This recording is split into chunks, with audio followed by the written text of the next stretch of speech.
Welcome to my YouTube channel NEET Explorer. In this video, we will be discussing enzyme catalysis or mode of enzyme action. जैसे कि हम जानते हैं कि enzymes जो हैं वो मैक्रोमोलिक्यूल्स हैं, बड़े बड़े मॉलिक्यूल्स हैं. सबस्ट्रेट से अगर हम कंपेयर करें तो इसका मतलब ये हुआ कि सबस्ट्रेट छोटा होने की वजह से एंजाइम के किसी खास जगह पे बाइंड करेगा. जिस जगह पे सबस्ट्रेट एंजाइम के साथ बाइंड करता है, that region is called as the active site. So what's active site? The region of enzyme where the substrate binds.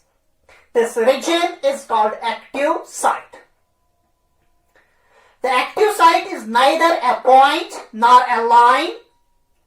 It is a three-dimensional entity, a pocket-like structure.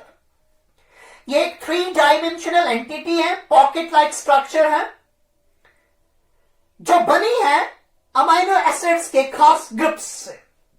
जैसे कि amino acids में amino group होगा, carboxy group होगा, थाल group होगा.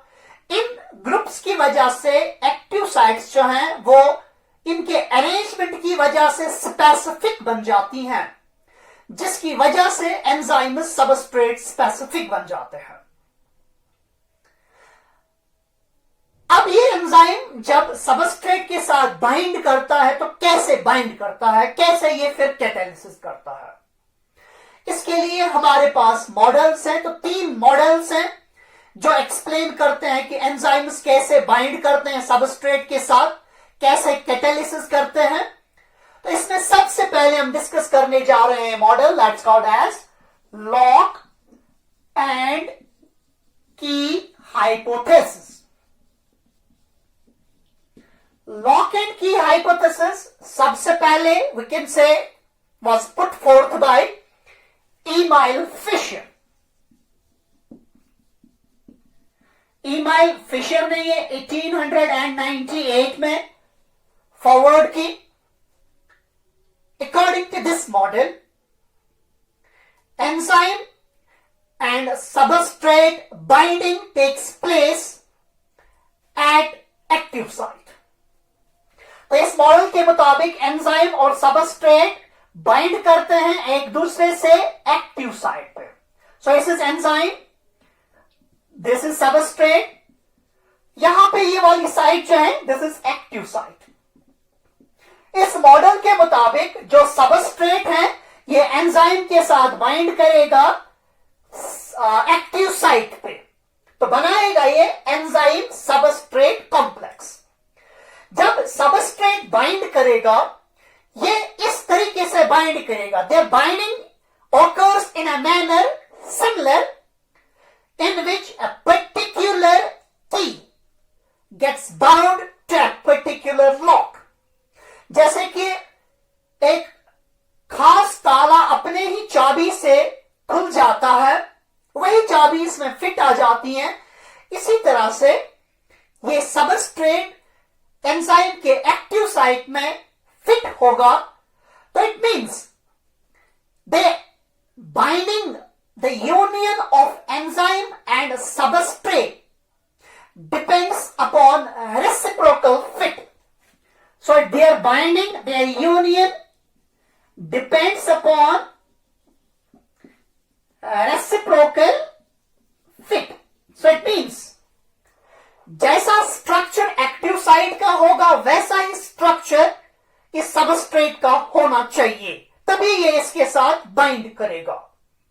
और इस बुनियाद पे इस मॉडल को नाम एक और नाम दिया गया था, concept of intermolecular fit. Concept of intermolecular fit नाम दिया गया इसका. This model also states that the active site of the enzyme is a rigid, it is a well defined structure. लेकिन we see this model has some drawbacks. जैसे कि हमने जिक्र किया कि ये मॉडल एक्सप्लेन करता है कि एंजाइम सबस्ट्रेट के साथ कैसे बाइंड करेगा, एंजाइम और सबस्ट्रेट की जो एंजाइम की एक्टिव साइट और सबस्ट्रेट की स्ट्रक्चर जो है वो एक दूसरे के कंप्लीमेंट्री होनी चाहिए, तभी वो बाइंड करेंगे, जैसे कि एक की और लॉक की स्ट्रक्चर होती है। तो इसी तरह से ये मॉडल जो है, इस मॉडल को इस बुनियाद पे नाम रखा गया लॉक एंड की हाइपोथेसिस। लेकिन इस मॉडल में ड्रॉबैक्स देखे गए हैं। सबसे पहला वाला ड्रॉबैक, ये मॉडल एक्सप्लेन नहीं कर पाया कि प्रोडक्ट्स इस सबस्ट्रेट के साथ कैसे सेपरेट होते हैं। How the products get separated from the enzyme, this model could not explain. Number 2, enzyme inhibition can't be explained by this model. इस मॉडल ने एंजाइम इनहिबिशन का भी एक्सप्लेनेशन नहीं दिया। और तीसरा ड्रॉबैक जो इसमें था वो ये था कि active site as per this model is a rigid structure, but later on it was seen that it is not a rigid structure, it's a flexible structure. On that basis another model was produced that's called as induced fit model. So दूसरा model जो है induced fit model, induced fit model पेश किया सबसे पहले Daniel कॉशलैंड ने इन 1958। 1958 में कॉशलैंड ने ये मॉडल पेश किया, प्रोड्यूस किया। According to this model, binding of substrate induces a conformational change.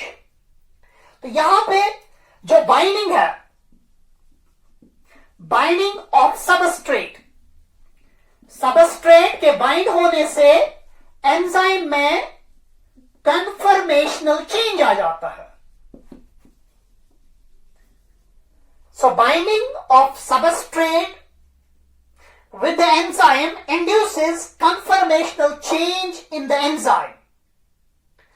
So it means making the substrate complementary fit, जिसकी वजह से सबस्ट्रेट पूरी तरह से फिट हो जाता है। इस वजह से इस मॉडल का नाम रखा गया इंड्यूस्ड फिट मॉडल। ये मॉडल ऐसे हैं जैसे कि हम हैंड शेक करते हैं। जब हम हैंड शेक करते हैं तो सबसे पहले हम हाथ मिलाते हैं। जब हम हाथ मिलाते हैं तो फिर हाथ को थोड़ा सा हम फोल्ड करते हैं। सो इट मींस अपने हाथ में हम कन्फर्मेशनल चेंज करते हैं, जिसकी वजह से हम हाथ को टाइटली होल्ड करते हैं। इसी तरह से जब सबस्ट्रेट एंजाइम के साथ बाइंड करेगा, एंजाइम में कन्फर्मेशनल चेंजेस आ जाती हैं, जिसकी वजह से ये इस सबस्ट्रेट में पूरी तरह से फिट हो जाता है। So that's why it's called as induced fit model. One more thing is here, the active site of the enzyme as discussed by the lock and key hypothesis. Lock and key hypothesis ने कहा कि enzyme की जो active site है वो rigid है, लेकिन यहां पे ये कह रहे हैं कि ये मॉडल ये फ्लेक्सिबल है, जिसकी वजह से इसमें कन्फर्मेशनल चेंजेस हो जाती हैं। And this active site contains two regions, one is called as buttressing region या बटरेसिंग साइट, इसको हम कह सकते हैं। सो बटरेसिंग साइट, सपोज अगर हम बात करेंगे दिस इज एंजाइम, ये एंजाइम है, तो यहां पे इस एंजाइम में दो रीजन्स हैं। इस एक्टिव साइट में दो साइट्स हैं, जगह हैं। एक जगह जो है इसको हम कहेंगे बटरेसिंग साइट। ये बटरेसिंग साइट वो जगह हुई जहां पे सबस्ट्रेट सबसे पहले बाइंड करेगा। The site where enzyme binds, where substrate binds with the enzyme, that region is called a buttressing site. तो जब ये एंजाइम इसके साथ आ जाएगा, एंजाइम सबस्ट्रेट बाइंड होगा, तो सबसे पहले सबस्ट्रेट बटरसिंग साइट पे इस एंजाइम के साथ बाइंड होगा. Once the substrate binds the enzyme at buttressing site, it also has another site called catalytic site. इसमें एक और जगह है, that's called as catalytic site. जब buttressing site के साथ सबस्ट्रेट बाइंड हुआ, अब इस एंजाइम में कन्फर्मेशनल चेंजेस आ जाएंगे. कन्फर्मेशनल चेंज इसमें ऐसे आएगी कि जो सबस्ट्रेट का ग्रुप है जहां पे बॉन्ड्स ब्रेक करने हैं, यहां पे ये कैटालिटिक साइट इस कन्फर्मेशन की वजह से वहां इस सबस्ट्रेट के उस जगह पे पहुंचेगी जहां पे ये बॉन्ड्स को ब्रेक करना है. So catalytic site is the region of active site where the enzyme breaks the bonds of the substrate. जो सबस्ट्रेट के बॉन्ड्स को वहां पे ब्रेक करेगा. So it means buttressing site पे बाइंड होने के बाद ये कैटालिटिक साइट इस सबस्ट्रेट के साथ पूरी तरह से बाइंड करेगा उस जगह जहां पे सबस्ट्रेट के बॉन्ड्स को ब्रेक करना है. सो इस वजह से ये मॉडल जो है, जो कि इसमें कन्फर्मेशनल चेंज हुई, इस वजह से इसको हम कहेंगे इंड्यूस्ड फिट मॉडल. तो यहां पे एक और चीज हम बात करेंगे कि ये इंड्यूस्ड फिट मॉडल जो है, ये एक्सप्लेन करता है कि जब भी सबस्ट्रेट बाइंड करेगा एंजाइम के साथ, तो सबसे पहले बटरसिंग साइट पे जाएगा, फिर कैटालिटिक साइट सबस्ट्रेट के उस जगह आ जाएगा जहां पे इसको सबस्ट्रेट के बॉन्ड ब्रेक करना है. So when enzyme binds with the substrate, it forms a complex structure. एक कॉम्प्लेक्स स्ट्रक्चर बनाएगा जो अनस्टेबल है, हाई एनर्जी स्टेट है. This state is called as transitional state और it's called enzyme substrate complex. Enzyme substrate complex बना. अब ये bonds को यहां पे ब्रेक करेगा सबस्ट्रेट के. जब सबस्ट्रेट के बॉन्ड्स ब्रेक होंगे, substrate will be converted into products. So ये प्रोडक्ट में कन्वर्ट होगा तो एंजाइम प्रोडक्ट कॉम्प्लेक्स बनेगा. फिर प्रोडक्ट इससे सेपरेट होगा और एंजाइम इससे सेपरेट होगा. तो एंजाइम अलग हो जाएगा, प्रोडक्ट अलग हो जाएगा. एंजाइम फिर से हम इस्तेमाल करेंगे for the next cycle. Now the third model, that's called as Michaelis Menten hypothesis. नाम से ही पता चलता है, इसको फॉरवर्ड किया, पेश किया माइकल्स एंड मेंटन ने. इस वजह से माइकल्स मेंटन को हाइपोथेसिस नाम दिया जाता है. इस कंसेप्ट को हम एक और नाम देते हैं, concept of activation energy. Concept of activation energy, क्योंकि ये कंसेप्ट बेस्ड है एक्टिवेशन एनर्जी पे ही, इस वजह से इसको कंसेप्ट ऑफ एक्टिवेशन एनर्जी भी कहा जाता है. क्या है ये activation energy? We will discussing it. किसी भी केमिकल रिएक्शन को होने के लिए रिएक्टेंट्स के मॉलिक्यूल्स, एटम्स और आयंस एक दूसरे के साथ कोलाइड करने चाहिए. So under normal conditions the reactants are unable to react to form product because they are unable to cross energy barrier. तो इनके दरमियान एक एनर्जी बैरियर है जो इन सबस्टेंसेस, इन रिएक्टेंट्स को प्रोडक्ट्स में कन्वर्ट होने नहीं देता है. ये रिएक्टेंट्स प्रोडक्ट्स में कन्वर्ट तभी होंगे जब ये एनर्जी बैरियर को क्रॉस करेंगे. ये एनर्जी बैरियर को तभी क्रॉस कर सकते हैं जब मॉलिक्यूल्स एक दूसरे के साथ कोलाइड करें. So it means these reactants or substrates, they must be provided energy so as their molecules, ions or atoms can collide with each other and cross this energy barrier to form the products. So there is now difference in the energy. अब energy में difference आए. एक तो ये reactants है, ये normal condition में react नहीं कर पाते थे, इनके मॉलिक्यूल्स कोलाइड नहीं कर पाते थे, इनके दरमियान एनर्जी बैरियर था. ये बैरियर था एनर्जी का जो इनको क्रॉस करना है. अब इनको यहां से हम एनर्जी दे रहे हैं तो दे गेट एनर्जी. जब इनको एनर्जी मिल रही है, their molecules, their ions, their atoms collide with each other. So these reactants get converted into their products now. अब यहां पे एक इंपॉर्टेंट चीज जो देखनी है, जब रिएक्टेंट्स को एनर्जी हमने नहीं दी, इनके पास एनर्जी कम थी, जिसकी वजह से एनर्जी बैरियर को क्रॉस नहीं कर पाते थे, ये रिएक्ट नहीं कर पाते थे. अब चूंकि जब हमने इनको एनर्जी दी तो इनके एनर्जी में इंक्रीज आया. So when we supplied energy supply करने से अब इनमें एनर्जी इंक्रीज हुई. So it means now these reactants started to react with each other. अब इन्होंने एक दूसरे के साथ रिएक्ट करना स्टार्ट किया. So it means there is now energy difference. One non-reacting molecules and reacting molecules, there is the difference in the energy. The reacting molecules have higher energy as compared to the non-reacting molecules. So this difference in the energy between reacting and non-reacting molecules is called the activation energy. So reacting और non-reacting molecules के दरमियान जो energy difference होगा, इस energy difference को हम नाम देते हैं एक्टिवेशन एनर्जी. और we can define at the minimum amount of energy. So activation energy we can define it as the minimum amount of energy. The minimum amount of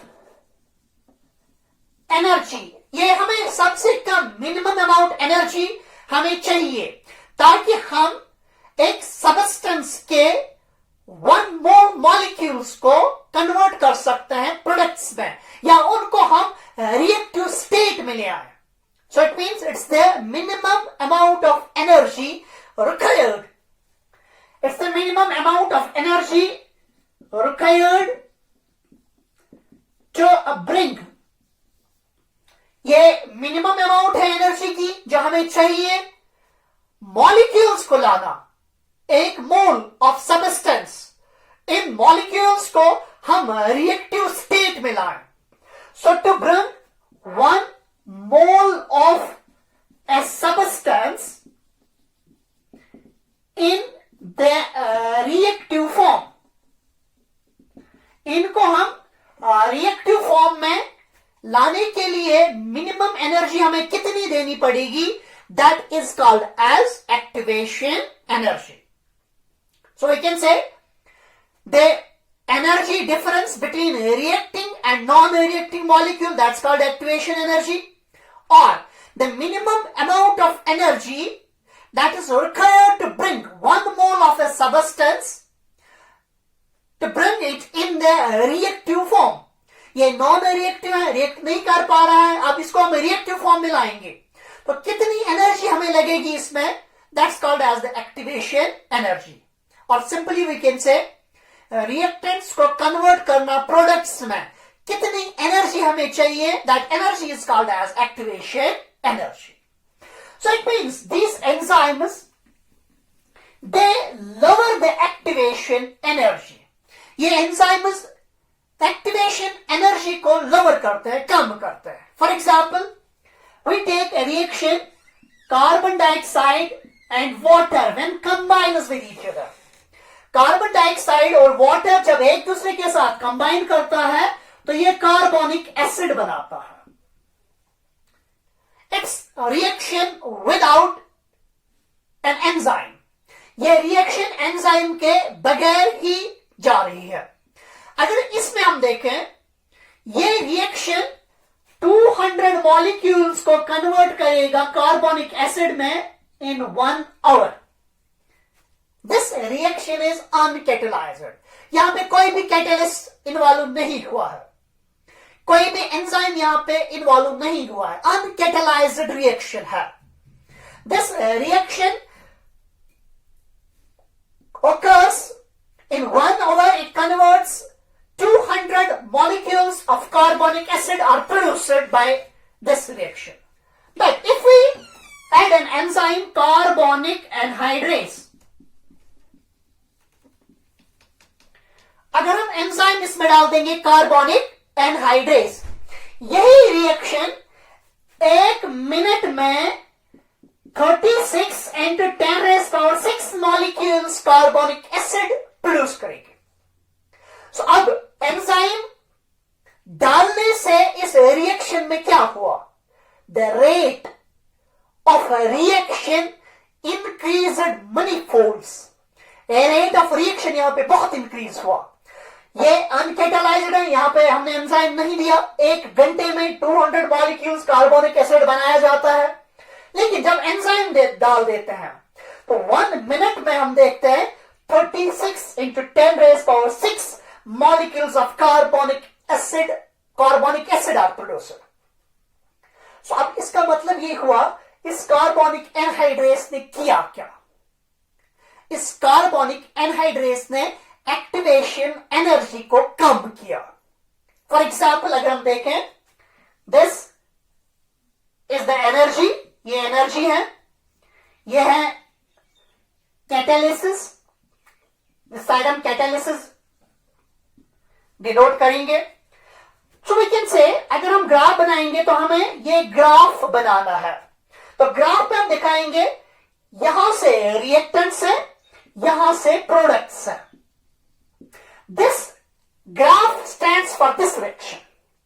सो इस reaction में हमने देखा कि यहां पे एनर्जी जो है वो बहुत ज्यादा इनके लिए है. ये एनर्जी बैरियर, इनको क्रॉस करना है. सो इनके पास ऑलरेडी एनर्जी कम है, ये इस एनर्जी बैरियर को क्रॉस नहीं कर पा रहे हैं. अब जब हमने एंजाइम डाल दिया तो एंजाइम डालने से क्या हुआ? यहां पे बॉन्ड एनर्जी प्रोड्यूस हो जाती है.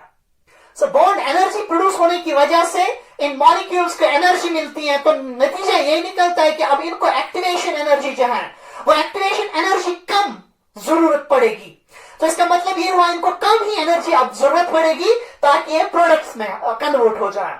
So it is like in the case if this person is climbing a hill and it needs lot of energy to climb the hill. But if this hill contains a tunnel, अगर इस हिल में tunnel है तो ये इंसान जो है इस टनल के जरिए यहां पहुंच सकता है. तो इसमें एनर्जी बहुत कम लगेगी. तो इट मींस ये टनल जो है ये यहां पे एंजाइम है. अब इन्होंने इस एंजाइम ने इस एक्टिवेशन एनर्जी को कम किया. तो इट मींस अब ये ग्राफ ऐसे आएगा. अब मॉलिक्यूल्स को कम ही एनर्जी की जरूरत पड़ेगी. सो जब कम एनर्जी की जरूरत पड़ेगी तो ज्यादा से ज्यादा रिएक्टेंट्स कन्वर्ट होंगे प्रोडक्ट्स में. So in this way we see the enzymes convert the reactants, the enzymes catalyse the reactions. ये कैटालाइज करते हैं रिएक्शंस को, ये इसकी एक्टिवेशन एनर्जी को कम करती है. सो इट मींस यहां पे एक और चीज डिस्कस करनी है. जब एंजाइम सबस्ट्रेट के साथ बाइंड करता है, this enzyme forms an intermediate complex called enzyme substrate complex. So this state is a transitional state. So if we see here, when enzyme binds with the substrate, it forms enzyme substrate complex. यहां पे enzyme substrate के साथ bind हुआ, enzyme substrate complex बना. Enzyme complex, ये substrate complex जो बना ये हाई एनर्जी स्टेट है. तो यहां पे जो रिप्रेजेंट करेगा this region, this is the transitional state. यहां से कन्वर्ट होंगे प्रोडक्ट्स में. तो this transitional state is represented by this enzyme substrate complex. It is a high energy state. It is highly unstable state. So इस वजह से ये substrate को जल्दी जल्दी कन्वर्ट करने की कोशिश करता है। सो ये सबस्ट्रेट्स जो हैं ये कन्वर्ट होते हैं प्रोडक्ट्स में by the breakdown of the bonds. यहां पे बॉन्ड्स ब्रेक डाउन होते हैं तो सबस्ट्रेट कन्वर्ट होता है प्रोडक्ट्स में, तो ये बनता है एंजाइम प्रोडक्ट कॉम्प्लेक्स। जब एंजाइम प्रोडक्ट कॉम्प्लेक्स बना, अब प्रोडक्ट जो है एक्टिव साइट से डिफरेंट है। This product will now separate from the active site and it will release enzyme and the product. So enzyme will be again used for the next reaction. Enzymes जब bind करते हैं substrate के साथ, so enzyme when binds with the substrate they form enzyme substrate complex. When enzyme binds with the substrate they form enzyme substrate complex. This is the first step. When enzyme substrate complex is formed, this enzyme substrate complex is highly unstable. ये unstable है, ये transitional stage है, intermediate stage है, ये unstable है। सो जब ये substrate enzyme के साथ बाइंड हुआ, अब दूसरे स्टेप में क्या होगा? अब दूसरे स्टेप में एंजाइम में कन्फर्मेशनल चेंज आ जाएगी। So conformational change will take place. When conformational change takes place, as we know, active site has two regions, buttressing and catalytic. दो साइट्स है, बटरसिंग साइट है, कैटालिटिक साइट है। So enzyme जब भी bind करेगा तो बटरसिंग साइट पे bind करेगा। जब बाइंड किया उसके बाद कन्फर्मेशनल चेंज हो जाएगी एंजाइम में। सो कैटालिटिक साइट जो है ये सबस्ट्रेट के उस जगह जहां पे बॉन्ड्स को ब्रेक करना है, ये उस जगह ओरिएंट हो जाएगा। So it means when this catalytic site comes opposite to the substrate group जहां पे bonds को break करना है, this catalytic site it will break bonds. ये यहां पे bonds को weak करेगा, bonds को break करेगा by electrophilic और nucleophilic reactions की वजह से। तो यहां पे जो substrate है इसमें bonds break हुए, this gets converted into the product. So it means fourth step में जो enzyme substrate है ये बनेगा enzyme product complex. This product is still attached with the enzyme. So forms the enzyme product complex. This is still unstable. This product is now different from the active site. It gets released from the enzyme. And ये enzyme से release हुआ तो last step में enzyme और product separate होते हैं। Enzyme फिर से हम इस्तेमाल कर सकते हैं for the next reaction. Catalysis करने के लिए एंजाइम क्या क्या स्ट्रैटेजी अपनाता है? The number of strategies has been seen, but there are 3 best strategies that an enzyme adopts for catalysis. So number 1, that's called as covalent catalysis.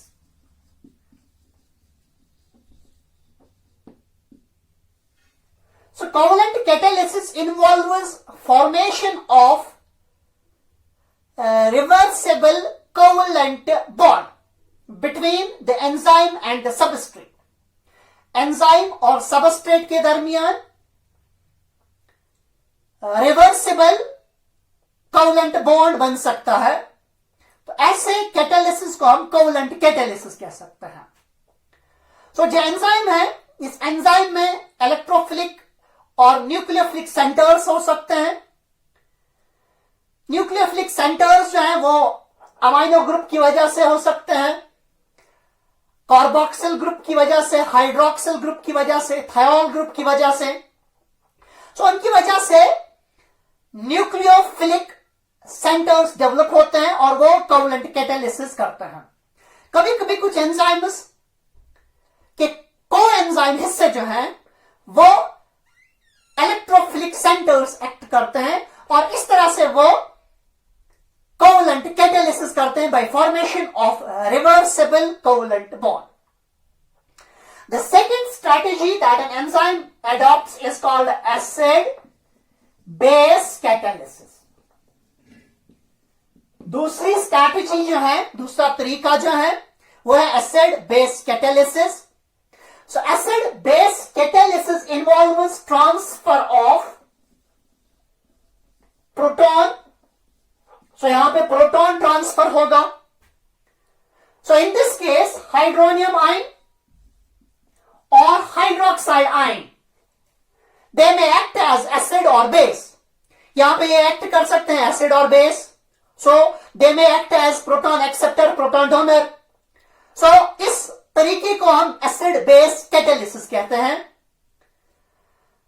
या कभी कभी इस एसिड बेस कैटालिसिस में हाइड्रोनियम आयन और hydroxide ion के अलावा कोई और भी ग्रुप एसिड और बेस एक्ट कर सकता है. डोनर और एक्सेप्टर ऑफ प्रोटॉन हो सकता है.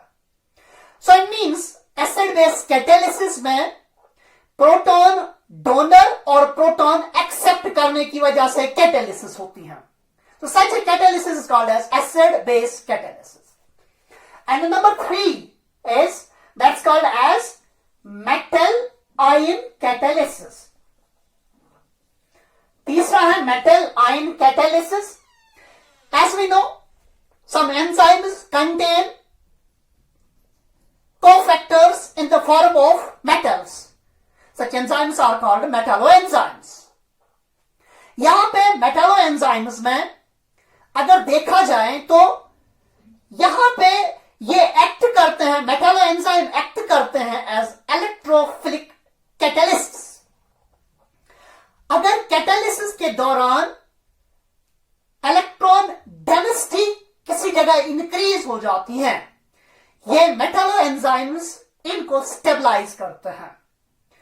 So it means they stabilize the increase in electron density during catalysis and they also mediate the oxidation and reduction reactions.